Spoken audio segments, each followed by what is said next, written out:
ഈ video super video ആയിരുന്നു. ഇപ്പം എന്നെ ഒരുത്ത് ഇപ്പം ഇവിടെ വെച്ച് ഒരുത്ത് തന്നെ അടിച്ചിടും. അവൻ്റെ പേര് നിങ്ങൾ നോട്ട് ചെയ്ത് വെച്ചോ. ഞാൻ സത്യം നേരെ ഇവൻ്റെ തന്നെ വന്ന് ഇറങ്ങി ഫ്രീ റിവേ ഉള്ളൂ. എന്നിട്ട് അവനെ റിവെഞ്ച് അടിക്കാൻ വേണ്ടി വെച്ചുകൊണ്ടിരിക്കുകയാണ്.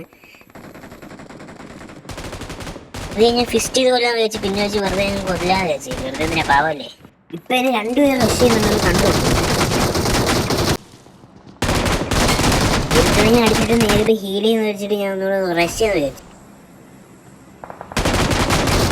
കില്ല് വിളിച്ചേ, പക്ഷെ അവൻ്റെ ടീംമേറ്റ് എന്നെ അടിച്ച് നോക്കാക്കി ഗെയ്സ്. പിന്നെ ഇവൻ്റെ ഇരോട്ട് തന്നെ ഒന്ന് ഇറങ്ങിയിട്ട് ഇങ്ങി ഭാഗത്തോട്ട് വന്നപ്പോൾ ഭയങ്കര ഫോട്ടോ ബാക്കി നിങ്ങൾ കണ്ടുപോയി. നൈസ് കളിയാണ് ഇവിടെ വെച്ച്. അവനടിച്ചിട്ടപ്പോഴത്തെ എൻ്റെ ഹെൽത്ത് വന്നിട്ട് അവൻ്റെ ടീമിൻ്റെ റഷ് വിചാരിച്ച് ഹീൽ ചെയ്തിട്ട് നോക്കിയപ്പോൾ ലാസ്റ്റ് സോൺ ആവുന്നതായിട്ടുണ്ട്. ഞാൻ പിന്നെ വന്നത് ചിക്കൻ അടിക്കുള്ള കളിയാണ്. അവിടെ ഫുൾ എനിമയുണ്ട്. ബാക്കി നിങ്ങൾ കണ്ടുപോയി. നൈസാണ്. എൻ്റെ M4-ലാണെങ്കിൽ നല്ല എയിം ചോക്കുക. അതേപോലെ തന്നെ ആ പാറയിലാണ് അടിക്കുന്നതെല്ലാം കൊള്ളുന്നത്. അപ്പോൾ ഈ വീഡിയോ ഇത്രയുള്ള ലൈക്ക് ചെയ്യുക, സബ്സ്ക്രൈബ് ചെയ്യുക. അടുത്തൊരു വീഡിയോ ഇനിയും കാണുക.